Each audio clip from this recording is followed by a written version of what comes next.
എൻ്റെ ജീവിതത്തിലെ ഏറ്റവും വേസ്റ്റ് ഡേ ആയിരുന്നു അത്.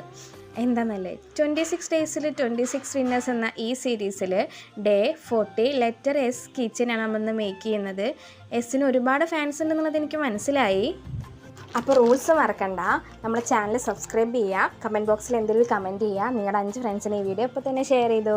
ഇനി കുറച്ച് കാര്യങ്ങൾക്ക് പോകാം അല്ലേ. ഇപ്പോൾ എൻ്റെ പേര് ഇപ്പോൾ ഓൾമോസ്റ്റ് എല്ലാവർക്കും അറിയുന്നുണ്ടാവും. എൻ്റെ പേര് മേഘന എന്നാണ്. എനിക്കിപ്പോൾ 21 വയസ്സുണ്ട്. 21 വയസ്സിൽ ഈ ഒരു ആർട്ട് ഫോം ഞാൻ തിരഞ്ഞെടുത്തപ്പോൾ ഒരുപാട് പേര് എന്നോട് ചോദിച്ചിട്ട് എന്തിനാണ് അത് എടുത്തത്, വേറെ എന്തെങ്കിലും പോയിക്കോടെ എന്നുള്ളത്.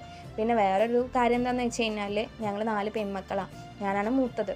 അപ്പോൾ അതിൻ്റേതായ ഇതുണ്ടാവും. പിന്നെ സൊസൈറ്റിയിൽ ഇറങ്ങിക്കഴിഞ്ഞാൽ നമ്മൾ 4 പെൺമക്കളാണെന്ന് പറഞ്ഞു കഴിഞ്ഞാൽ അവരുടെ ഒരു ചോദ്യമാണ് 4 പെൺമക്കളോ എന്നുള്ളത്. ഒരു കണ്ണുരുട്ടിയിട്ടുള്ളൊരു ചോദ്യം ഉണ്ടല്ലോ, അത് നമുക്ക് അത്രയും ഒരു അനുഭവിച്ചവർക്കറിയാം അതെന്താണെന്നുള്ളത്. പിന്നെ അതും അല്ലാണ്ട് എൻ്റെ ഒരു +2 കഴിഞ്ഞ വഴിയിലാണ്, +2 കഴിഞ്ഞ് ഡിഗ്രിയിലെത്തിയപ്പോഴാണ് ഈ ഒരു ആർട്ട് ബേസിൽ, ഒരു ക്രാഫ്റ്റ് ബേസിൽ ഞാൻ ഇറങ്ങുന്നത്. അതെന്തിനാന്ന് വെച്ച് കഴിഞ്ഞാൽ അത് ഞാൻ അടുത്ത വീഡിയോയിൽ പറയാം, ഞാൻ എങ്ങനെ ഇറങ്ങി എന്തിനാന്നുള്ളത്.